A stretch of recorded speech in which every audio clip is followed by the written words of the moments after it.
Hey,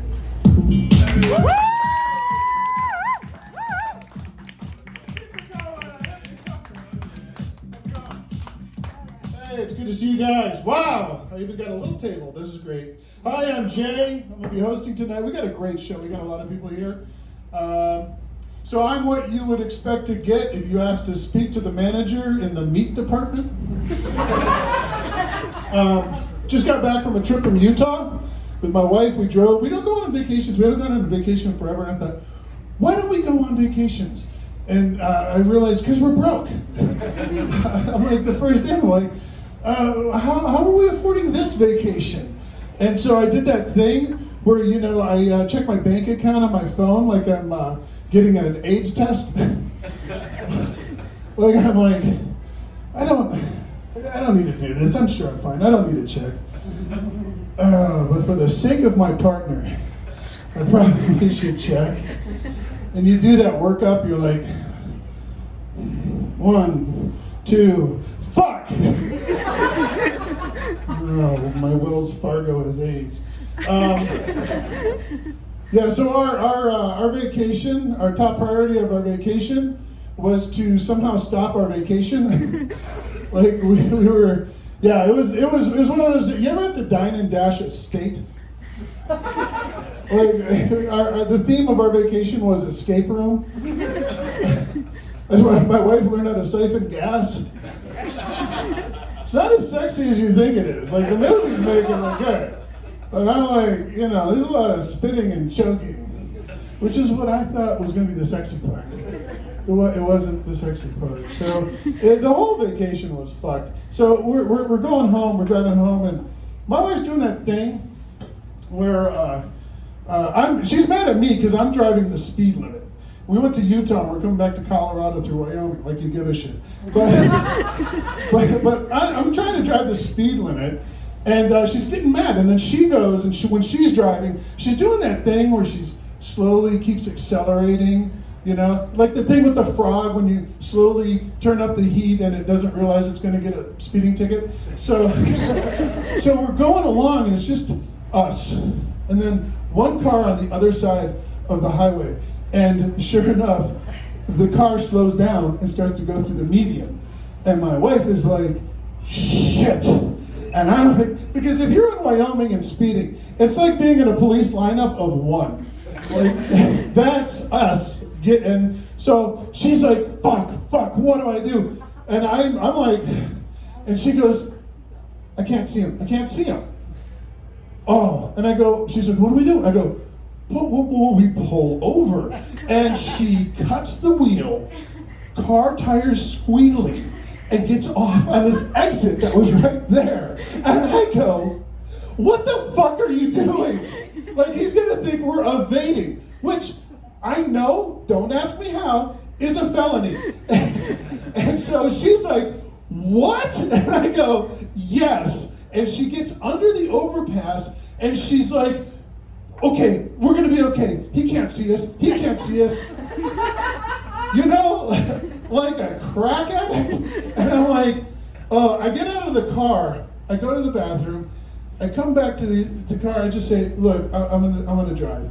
And she's like, why? And I go, because the amount of bad decisions you're making and the speed at which you're making them usually requires cocaine. So I get in the car, I get back up onto the road, I'm driving along, and I'm thinking, it's a matter of time, right? And she's thinking, it's gonna be all right. She goes, it's gonna be fine. We're good. As if the cop just goes, well, I'm just gonna go back to looking at cows all day. You know, we're now this guy's only project for the rest of his life. I'm guaranteeing you, right? So he's like, I'm like thinking, this isn't gonna go well. So this guy in the cop car, as we're talking about this, because our vacation has gone from National Lampoon's Vacation to like The Fugitive now. We're driving along, and the car, our friend the cop, not even a Doppler effect. Just, I mean, he's like breaking the sound barrier, and it's like, sucks it back in when he sees us, and goes into the median. And I'm looking in the rearview mirror, and he Tokyo drifts, kicking up, spraying dirt, like he's skiing in his car on grass. And he flies out, Dukes of Hazzard style, back on to the highway. All of this is happening. And I'm thinking, oh, I told my wife, I go, I'm pretty sure I'm gonna get shot. And she's Googling Wyoming evading conjugal visits. And I'm like, we're so fucked. So the car, he comes up behind us, he pulls us over, and just sideways hot. And you know how, and he wants me to know, because he walked up to the car with his hand on the gun, like this, and then he like knocks on the window with the other hand, and I'm like, oh. So I roll down and before I roll down the window, I go to my wife, whatever happens, don't freak out, because if I get arrested and I'm in jail, we need somebody out jail to post my bail. So roll down the window, and the cop goes, the first time I clocked you, you were going 91 and an 80.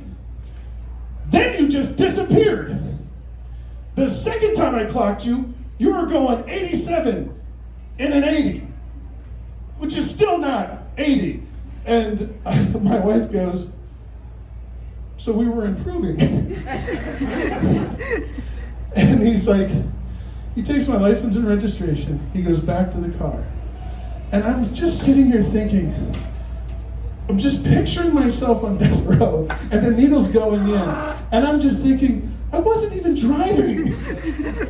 He comes back to the car, and I have children. On my children's eyes, this cop hands me back my license and registration. He goes, I'm giving you a warning. I don't want to see you again. I don't want to pull you over again. And he walks back to his car. And my wife and I, we're just like, we don't know what to do. I get back, I get back on the road, it's like, of course now it's like, slow, you get out, and I'm just going, and it's silent in the car. And we have 4 hours to go on the drive. So I break the silence by going, I just turn to my wife and I go, well, it's a good thing he didn't find that kid tied up in her trunk. Anyways, hey guys, we got a great show for